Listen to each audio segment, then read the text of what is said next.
Hello, good evening. કેમ છો? સૌથી પહેલા તો તમામને હેપી લાભ પાંચમ. લાભ પાંચમ એવો દિવસ કે જે દિવસે નવી શરૂઆત કરવામાં આવે છે.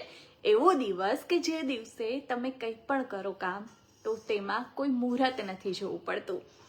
જી હા, લાભ પાંચમ. અને લાભ પાંચમનો દિવસ છે તો મને થયું કે તમામ લોકોએ કંઈક સારું શરૂઆત કરવી જોઈએ, કંઈક સારું પ્રણ કરવું જોઈએ, લાઈફમાં કંઈક સારી શરૂઆત કરવી જોઈએ. અને જ્યારે કંઈ પોતાના માટે સારી શરૂઆત આપણે વિચારીએ તો મને નથી લાગતું કે હેલ્થથી વધારે કોઈ સારી શરૂઆત હોઈ શકે. અને ટોપિક તમે જે રીતે જોયો છે તમને ખબર જ છે કે યોગ સે હોગા. જી હા, મારો ટોપિક એ છે, એના પર પણ હું આવીશ, પરંતુ એની પહેલાં થોડી મારે વાત હેલ્થની કરવી છે. હેલ્થ કેમ જરૂરી છે? લગભગ કોરોના પછી દરેક વ્યક્તિને સમજાઈ ગયું. કારણ કે અબજોપતિ હોય, કરોડપતિ હોય, લાખોપતિ હોય કે પછી રોજનું રોજ કમાવાવાળા હોય, દરેક વ્યક્તિને સમજમાં આવી ગયું કે જો આપણું સ્વાસ્થ્ય સારું હશે તો જ આપણે સર્વાઈવ કરી શકીશું. બાકી ગમે એટલા પૈસા તમારી પાસે હોય, ગમે એટલા આસપાસમાં લોકો હોય, પણ જો તમારું શરીર સાથ નહીં આપે તો તમે કંઈ નહીં કરી શકો.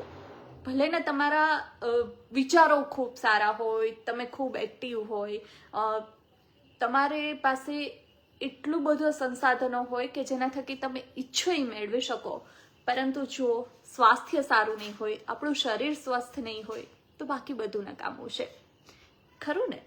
અને એમાં યોગની કેટલી ભૂમિકા હોઈ શકે, આજે મારે એ જ વાત કરવી છે કે યોગથી તમે કયા કયા રોગો મટાડી શકો, યોગ કોણ કોણ કરી શકે, ક્યારે કરી શકે, યોગ કરવા માટે શું તમારે પ્રોપર ટ્રેનિંગની જરૂર છે કે તમે એમ જ કરી શકો.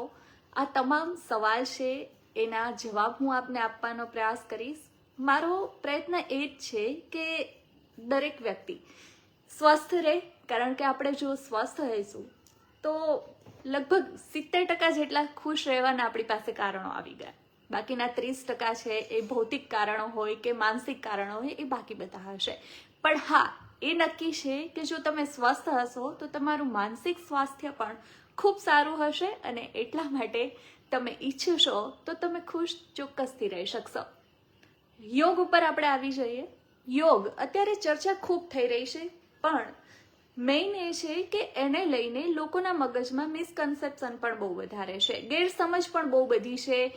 આમ હશે, તેમ હશે, આમ હોવું જોઈએ, પેલું હોવું જોઈએ, એવું ઘણું બધું છે. અને હવે હું તમને એટલા માટે કહી શકું છું કારણ કે મેં ખુદ યોગમાં ડિગ્રી મેળવી લીધી છે, એટલે મને ખબર છે કે યોગ શું છે, કઈ રીતે થાય, કોણે કરાય, કોના માટે ફાયદાકારક છે.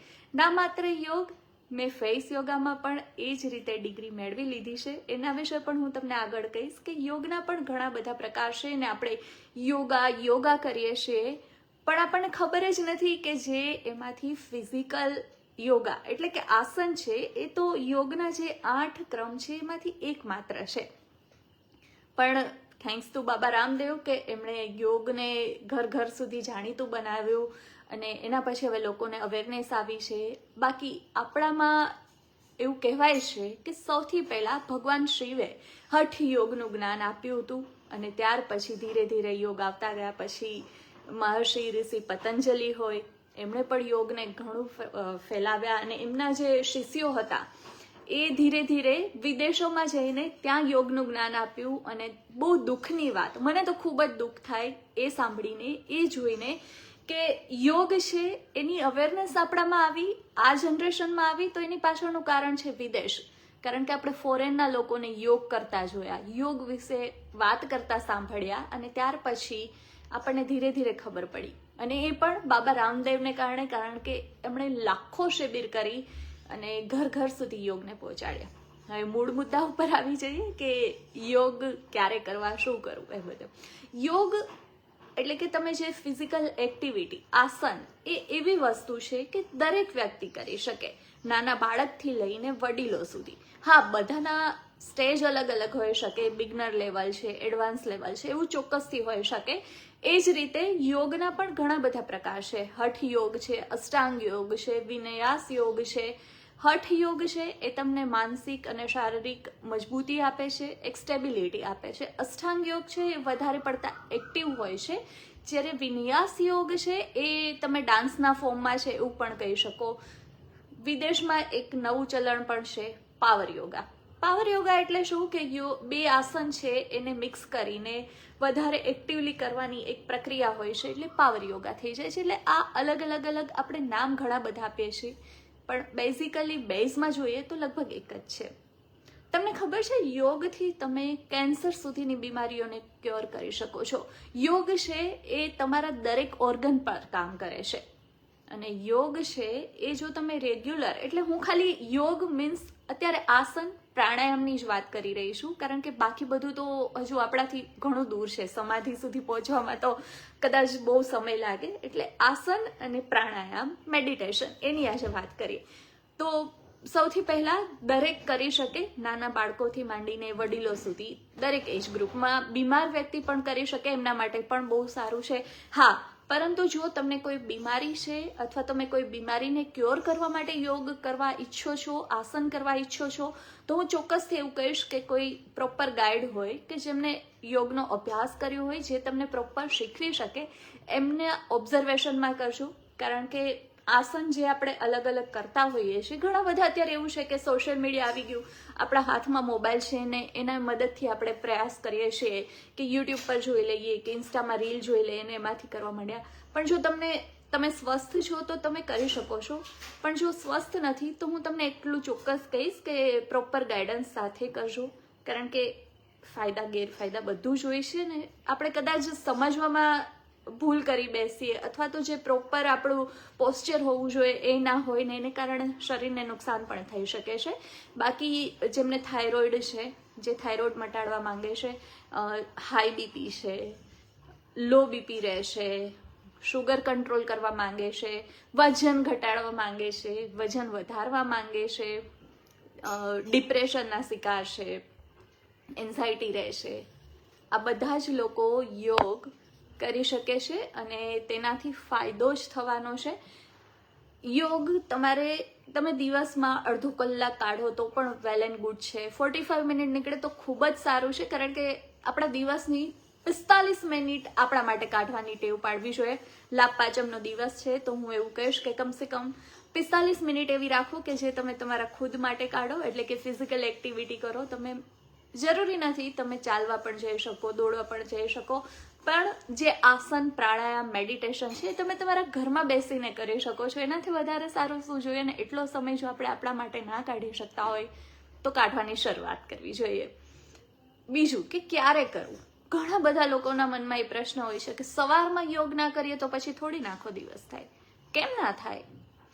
હા, એ જરૂર છે કે તમે જ્યારે પણ આસન કરો છો તો તમે 2 કલાક પહેલા જમેલા હોવા જોઈએ, અને જમ્યા પછીનું એક જ આસન છે વજ્રાસન, અને એ પણ તમારી પાચનની ક્રિયા માટે ખૂબ સારું છે. તમારું પચાવશે જમવાનું, કબજિયાતના રોગ માટે સારું છે, એને પણ ઘણા બધા ફાયદા છે. અત્યારે હું તમને એક આસનના ફાયદા કહેવા જઈશ તો બહુ લાંબુ થઈ જશે, એટલે એના માટે આપણે ફરી ક્યારેક મળીશું. પણ હા, યોગ તમે કોઈ પણ સમયે કરી શકો છો. જો સવારમાં તમારી ઓફિસ હોય કે બાકીનું તમારું રૂટીન હોય છે ને સમય નથી મળતો તો સાંજના સમયે કરો, ગમે ત્યારે કરી શકો છો. એની કોઈ પહેલું નથી કે આ જ સમયે થવા જોઈએ, થવું જોઈએ એ મહત્વપૂર્ણ છે. જો તમે દરરોજ નથી કરી શકતા તો કમસે કમ દિવસના 2 થી 3 અઠવાડિયામાં 2 થી 3 દિવસ કાઢો, એના પણ ઘણા બધા ફાયદા છે.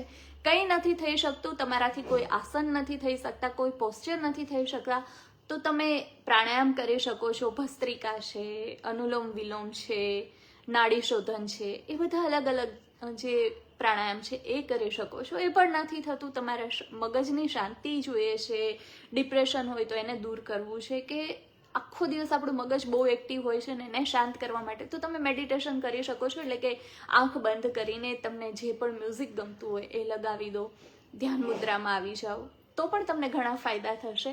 પણ કંઈક શરૂઆત તો કરો, પછી ધીરે ધીરે તમે જોજો કે ક્યારે તમને આદત પડી જશે, અને ત્યાર પછી જેમ જેમ ફાયદા દેખાતા જશે ને એમ તમે ખુદ વધારે એક્ટિવ થતા જશો. શરૂઆત કરવી જોઈએ.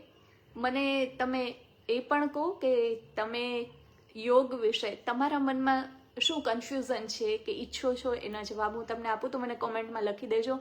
હું ફરી એક વખત આપને જવાબ આપવાનો ટ્રાય કરીશ. સાથે જ કે તમે યોગ કરીને શું બીજા બેનિફિટ મેળવી શકો, તો મેં તમને કીધું એ બધા જ બેનિફિટ તમે મેળવી શકો છો. ફાયદો જ થવાનો છે, નુકસાન નહીં જ થાય. એટલા માટે શરૂઆત કરી દો. એકવાર શરૂઆત કરશો તો તમને ધીમે ધીમે ખબર પડશે કે તમને ક્યાં કન્ફ્યુઝન થાય છે, શું પ્રોબ્લેમ છે. તો તમે મને કોમેન્ટ કરી શકો છો, તો હું તમને તેનો જવાબ આપવાની ચોક્કસથી ટ્રાય કરીશ.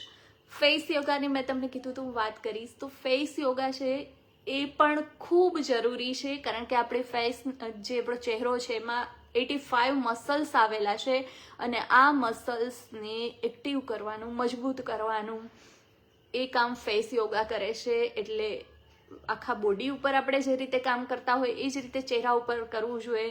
જે લોકો અત્યારે અનેક કેમિકલ ટ્રીટમેન્ટ કરાવતા હોય છે, બોટોક્સ હોય છે, ફિલર હોય છે, અવનવી જે પ્રોડક્ટ્સ માર્કેટમાં હોય છે, સીરમ, મોઇશ્ચરાઇઝર, તે કેટલું બધું એપ્લાય કરતા હોય છે. આ તો તમને અંદરથી રિજનરેટ કરવાનું કામ કરશે, એજિંગ ઘટાડશે, યુવાન બનાવશે, ચહેરા ઉપર તેજ વધશે, સ્કિન ગ્લો કરશે. એટલા માટે પણ ફેસ યોગા કરવું જોઈએ. તો આ બધાની તમે શરૂઆત કરો ને હું પ્રયત્ન કરીશ કે આ જ રીતે મારા વિડીયો થકી તમને અલગ અલગ આસનો હોય કે ફેસ યોગાના પોસ્ચર હોય એ પણ ભવિષ્યમાં આપના સુધી પહોંચાડવાનો ચોક્કસ પ્રયત્ન કરીશ. કોમેન્ટ મને જરૂરથી કરજો કે આજનું આ જે લાઈવ સેશન છે આપને કેવું લાગ્યું, આમાંથી તમને શું માહિતી મળી, શું વાત ગમી, શું વાત ના ગમી, શું ઈચ્છો છો કે આગળ હું આપના સુધી પહોંચાડું. અને સાથે જ થેન્ક યુ સો મચ. નવા વર્ષનો મારો જે લાઈવ સેશન હતો આપ બધાને બહુ જ ગમ્યું અને મને ખૂબ સારો પ્રતિસાદ મળ્યો. બસ આ જ રીતે તમે તમારા જે પણ ગોલ હોય, જે પણ ફિટનેસની જર્ની હોય એમાં તમે મારી સાથે જોડાઓ. અને મારો પ્રયત્ન એ જ હોય છે કે મારી સાથે કે મારી જે કોમ્યુનિટી છે, મારી ડિજિટલ ફેમિલી છે, એ લોકોને હું કંઈક એવી સારી વાત આપું કે જેના થકી એ પણ સ્વસ્થ રહી શકે. અને સ્વસ્થ હશો તો ખુશ તો રહેવાના જ છો. ફરી મળીશું, ટ્રાય કરીશું કે અઠવાડિયે એકવાર કમસે કમ મળીએ.